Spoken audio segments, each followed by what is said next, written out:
Welcome to this video, which is going to be about the Roland D-70 that is just off camera below me at the moment. And I'm going to be covering the special boot modes that exist on the D-70. Now, if you read some of the forums about the D-70, quite often you will see them reference the special boot modes on the D-70. So this video is going to be a really quick tour of what the special boot modes do, and also why you can't see some stuff on the boot mode when it's described that it should be there. So this is special boot modes of the Roland D-70.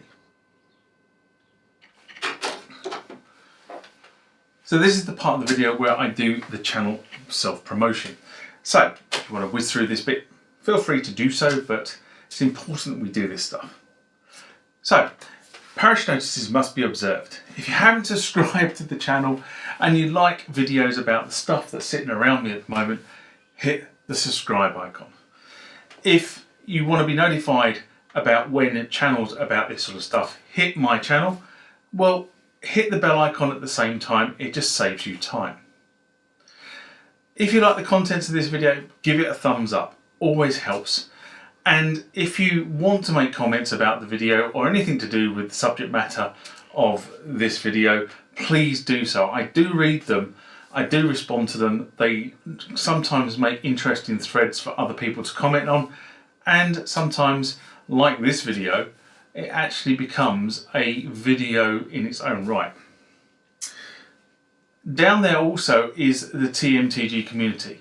For less than the price of a cup of coffee, which I think is a real bargain, you can support the production of videos on the channel and help us keep rocking and rolling. And finally, down the bottom there are also the Instagram and Facebook feeds. That's where all the day-to-day notices of the channel will be posted. But now back to this particular video. So this video will show you what these special boot modes do, and they're accessed from this bank of numbers here, which is why they're on the screen.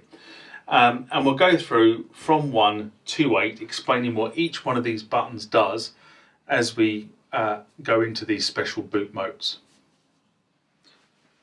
So special boot mode number 1 is effectively an information screen, and you get into it by pressing down button number 1 and turning the power on.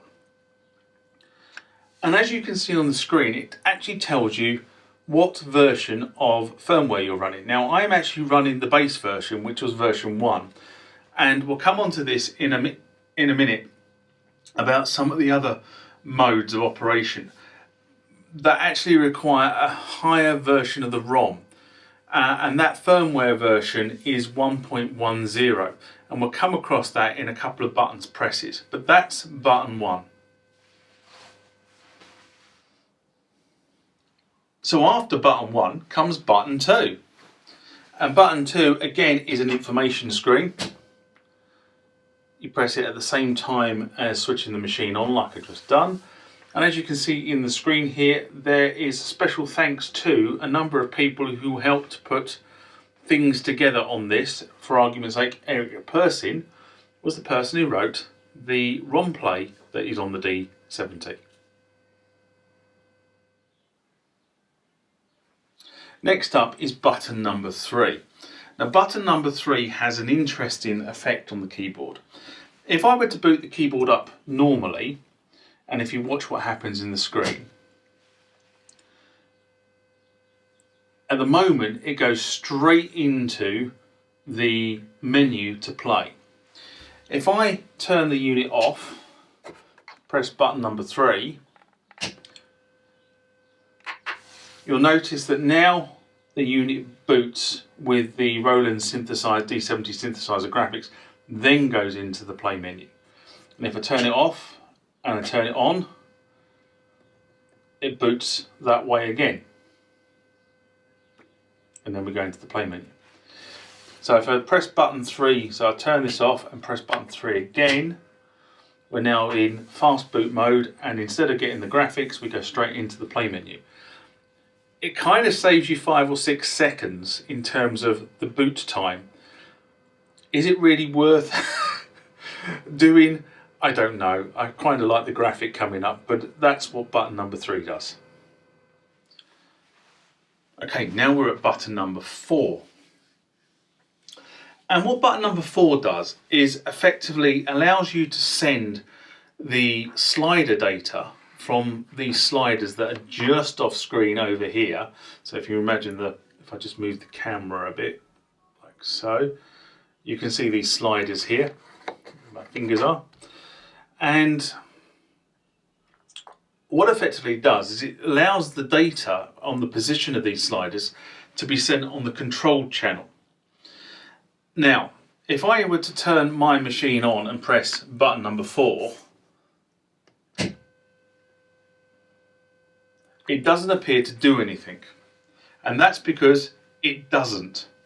Now, to tell whether you've enabled this function or not, what you would do is you go into the system menu, which is menu number 24, and on this menu there would be an option that says no key event on control channel. Now, that was only added in the firmware 1.10 and it's not in the base firmware. So at the moment, button number 4 does nothing in 1.0 but does do something in 1.10. Okay, we're at button number 5. Button number 5 is an interesting one. So I press button number 5 and switch it on.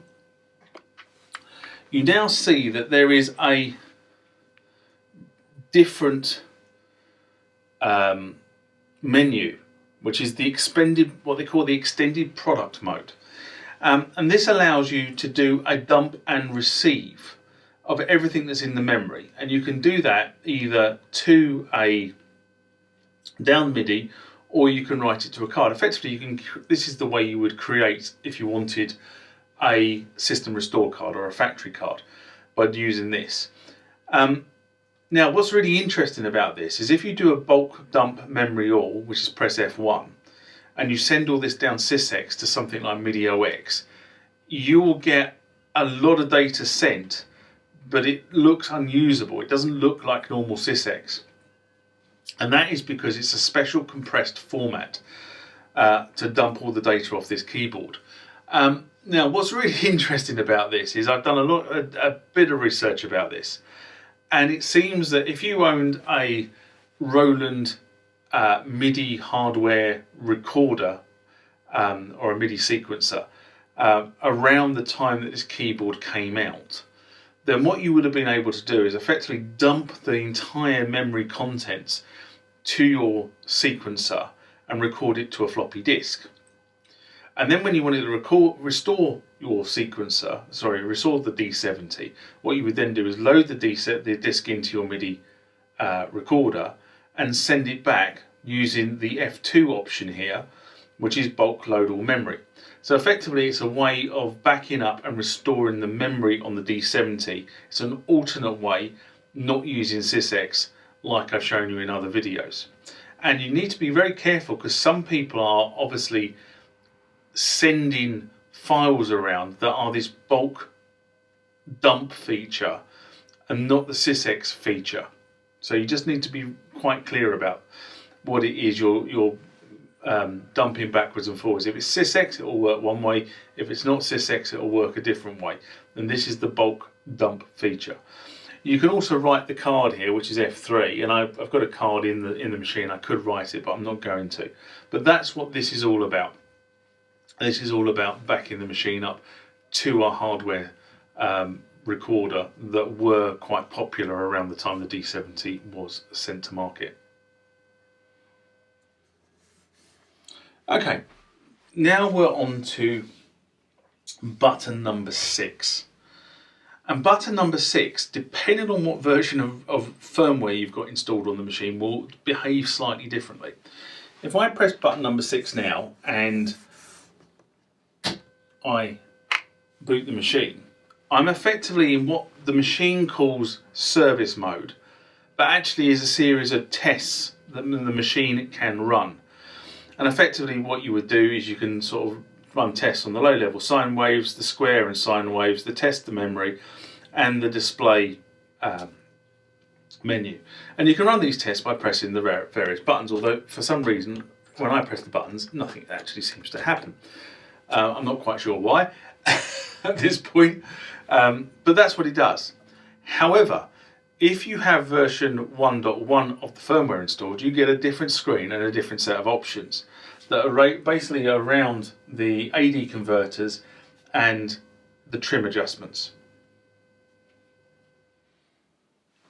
Now we're at button number 7. I'll press button number 7 and boot. And as you can see, button number 7 does nothing. That's not strictly true. For firmware version 1.0, it does nothing. However, if you've got firmware version 1.1, what you will see on the screen is test modes for the battery, for the front panel, for the display, for the sliders, for the benders and aftertouch, and for the input controls. So you can go through and test all the input controls to see if they're working. That's what happens under number 7 if you've got version 1.10 of the firmware in your Roland D-70. If you've got 1.1, it appears to do nothing.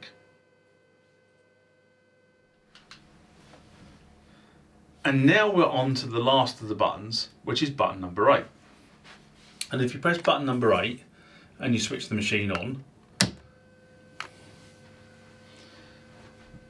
it asks you if you want to clear the memory. And basically, if you were doing a factory restore, you'd answer yes to this. I don't want to clear the memory at this particular point, so I'm just going to exit this menu. That is the hidden or special boot modes for the Roland D-70 and what each one of them does.